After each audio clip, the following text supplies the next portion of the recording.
প্রধানমন্ত্রী হয়েই তারেক রহমান নিলেন এমন কিছু সিদ্ধান্ত যা বাংলাদেশের ইতিহাসে আর কোনো প্রধানমন্ত্রী কখনো নেননি।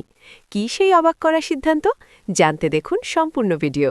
ত্রয়োদশ জাতীয় সংসদ নির্বাচনের পর বাংলাদেশের ১১তম প্রধানমন্ত্রী হিসেবে শপথ নিয়েছেন বিএনপি চেয়ারম্যান তারেক রহমান।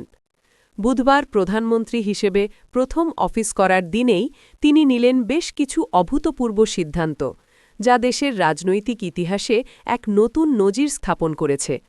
বিএনপির মিডিয়া সেলের সদস্য আতিকুর রহমান জানান, প্রধানমন্ত্রী তারেক রহমান এখন থেকে কোনো সরকারি গাড়ি ব্যবহার করবেন না। নিজের কেনা গাড়ি, নিজের চালক এবং নিজের কেনা জ্বালানি দিয়েই চলাফেরা করবেন তিনি।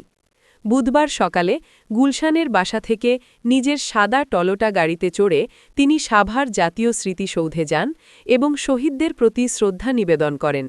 এরপর শেরেবাংলা নগরে শহীদ রাষ্ট্রপতি জিয়াউর রহমান ও প্রয়াত প্রধানমন্ত্রী বেগম খালেদা জিয়ার কবরে পুষ্পস্তবক অর্পণ করে সচিবালয়ে যান। এছাড়া প্রধানমন্ত্রীর গাড়িবহরের সংখ্যা আগের ১৩ থেকে ১৪টি থেকে কমিয়ে মাত্র ৪টিতে নামিয়ে আনা হয়েছে। পাশাপাশি পতাকাবিহীন গাড়িতে চলাচলের সিদ্ধান্তও নিয়েছেন তিনি। তবে রাষ্ট্রীয় অনুষ্ঠান ও বিদেশি অতিথিদের সফরের সময় পতাকা ব্যবহার করা হবে। জনদুর্ভোগের কথা মাথায় রেখে প্রধানমন্ত্রীর যাত্রাপথে সড়কের দুই ধারে পোশাকধারী পুলিশের অবস্থানের বিধানও বাতিল করার নির্দেশ দিয়েছেন তারেক রহমান। একই সঙ্গে যানজট এড়াতে প্রধানমন্ত্রীর কার্যালয়ের বদলে সচিবালয়েই মন্ত্রিসভার বৈঠক করার সিদ্ধান্ত নিয়েছেন তিনি। সব মিলিয়ে প্রথম দিন থেকেই সাদামাটা ও জনবান্ধব নেতৃত্বের বার্তা দিলেন প্রধানমন্ত্রী তারেক রহমান।